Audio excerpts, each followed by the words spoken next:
Hey guys, welcome to another session of Epic 7. For this video, we're going to go through a Banshee 13 one-shot comp, 100% guaranteed success with no RNG check, so no resistance check. You don't require a defense break, you don't require a Song of Stars target debuff. This is loosely based off of a team called the two-man Banshee one-shot, which requires Pavel to have some effectiveness with Song of Stars and then Strays on Rage set. That team does work, and it's way faster because it skips the third character, but it does have a 15% chance to resist, so a la the Song of Stars. In this comp, we're gonna go with Chloe, Pavel, and Strays, and then the fourth character could be friendship farming. I would just recommend friendship farming instead of, like, you know, feeding a dog into it, because realistically, like on a hunt buff day, which I'm currently in right now, I want to be farming this as efficiently as possible, provided I have the leaf, or maybe if I wanted to spam Skystone.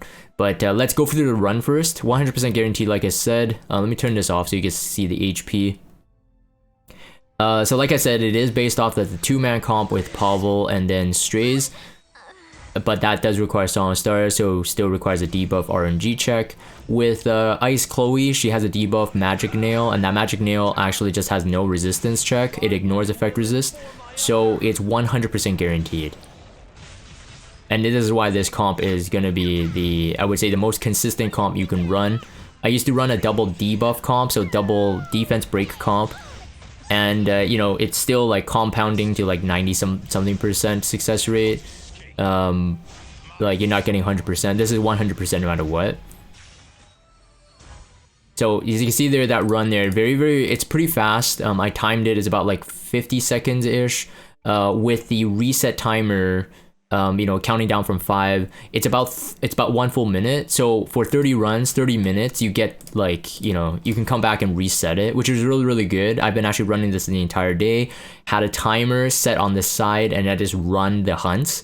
Once the timer beeps, every 30 minutes I can come back and then just, you know, just run another 30, or clean some inventory or send out some expos or whatnot, but at least it's guaranteed, right? So none of the RNG where it can fail and then you don't know whether or not you're spending an extra minute here and there, and then your timer might fail. So this is like the most efficient way to do it.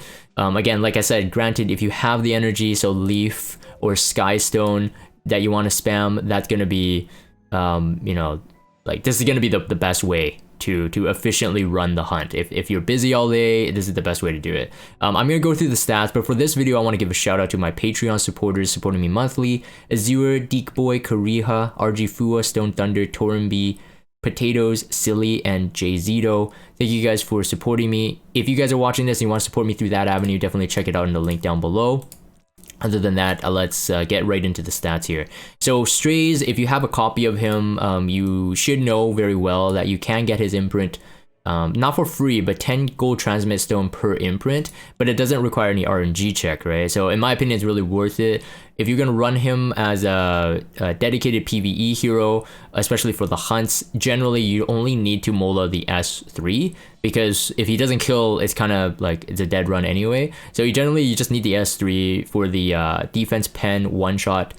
But because I use mine for PvP, which is, we have the free gear event right now, I actually just swapped over my cigarette set to him, like directly. So that's why he has 63 effectiveness, and on hit set, this is my cigarette. As you can see, 87 crit rate. They're both Taurus, cigarette, and Strays, so they have the same stat line, minus that my cigarette doesn't have any imprints, but then she has an EE, so kind of offsets this. So he has a bit like 4% higher attack compared to my cigarette. Cigarette would be on Daydream Joker, but he should be on Hellcutter for this run.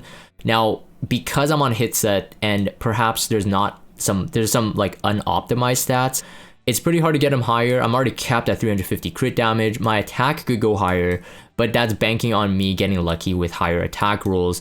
I probably would look into this in the future, but because of the time permitted for me to like get this done for in time for the hunt buff, I just swapped over the set. It's just easier for me to swap back before free gear event ends. So that's that.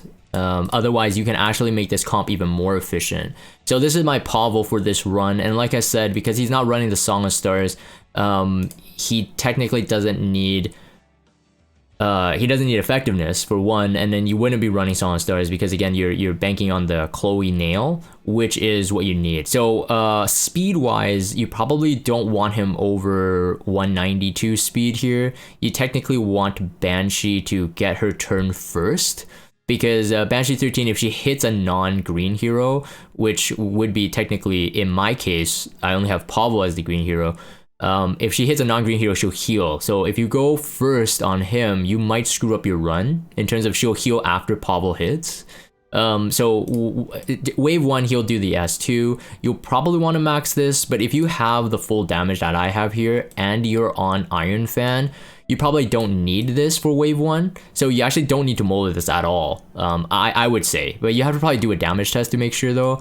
But S3, you probably want this. In my opinion, you probably need this damage to chip her down before Strays gets the kill shot. And Iron Fan here is better than Daydream Joker. I did a test for my own build, my current stats on Pavel. If you can't get the stats and you don't have a max Iron Fan, I think Daydream Joker can work, but you need to kind of compensate with Chloe's damage, and then maybe your Strays has higher damage than even mine. Okay, so let me just show this. Actually, he's on my Clarissa set, so the blue Clarissa for my Wyvern one-shot as well. So it's very, very easy for me to transfer the gear over. The chest is a different one though. The chest has more speed than my Clarissa one, but 5 out of the 6 pieces are all Clarissa gear. So when I'm re-gearing them back, it's just so much quicker for me to do. And then the last thing is Chloe. And this one I need to explain a bit more. So she is not 6-starred, no Mola, no investment in the imprints. The artifact itself, it could be something else. I run Midnight Bloom just because my Pavel right now is missing 2% rate to be able to guarantee the crit. So just let me show it again. It's at 83 right now. So I'm just running Midnight Bloom. If you have 100% crit rate with the elemental advantage on Pavel, you could probably run like a Portrait of Savior or something if you're trying to make up for the damage. If your Chloe is 6-starred, of course you have more damage even. And then if you have these molded either from like an old Wyvern team, or for whatever reason you had her molded, you know, situations will change, right? But I'm giving you kind of like a baseline. I'm keeping her at 177 speed because for my run, I actually need her to take 2 turns for my Strays to kill. I did a test last night that because she goes S2 first, the magic nail, but increases combat range by 50%. If I go any slower than this, Strays gets the turn before she does. And then therefore he only has 5 Hellcutter stack instead of 6 Hellcutter stacks, which is required for my comp to kill. All right, so those are like kind of things you want to kind of look into. So in the future, probably to improve my run, I would probably look into making Strays stronger. So like somehow look for higher attack.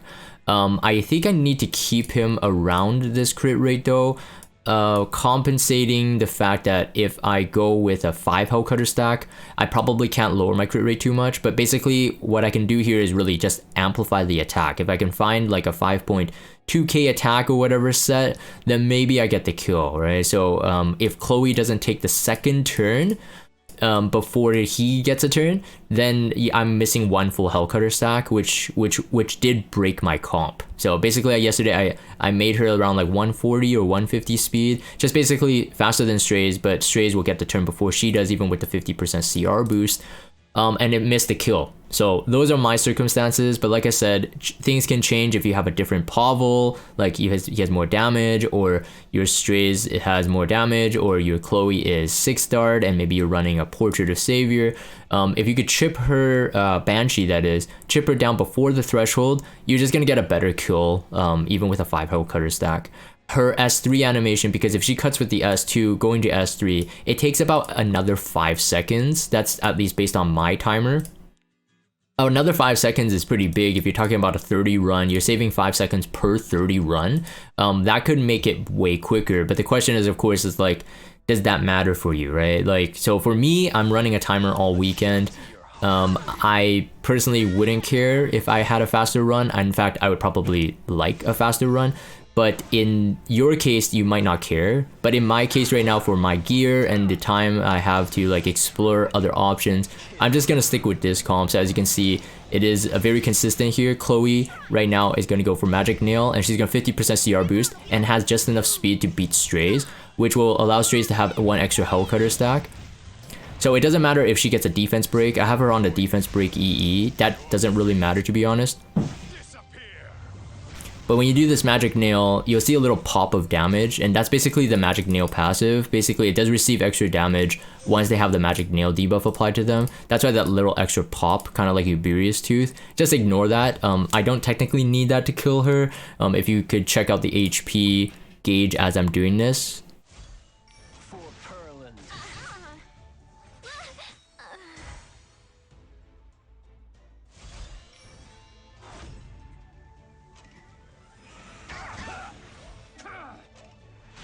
Target down. Mission complete. Looks like you're losing. Who do you think I am? So you can see here, I can actually have a bit more HP to cut before she actually goes into the threshold, but not by much. So it's kind of a balancing act. I think the extra Hell Cutter stack might be necessary on Strays no matter what, unless you make up for his damage in the attack portion, like I said. Capped 350 crit damage and have just higher attack than what I have. Just keep in mind that the Hell Cutter stack does multiply on top of your total attack. So let's say if I do get 5k attack, Strays will obviously have way higher attack total because of the Hell Cutter stack. So just keep that in mind. Anyways, for this video, I'm going to end it. Hopefully this was helpful and the concept behind it. So if you could build a more efficient team, that's even better. I'm going to end this for the video recording. If you guys have Discord, check out the Discord server. Follow me on Twitter. Subscribe to YouTube if you haven't. As always, thank you guys for watching, and I'll see you guys next time.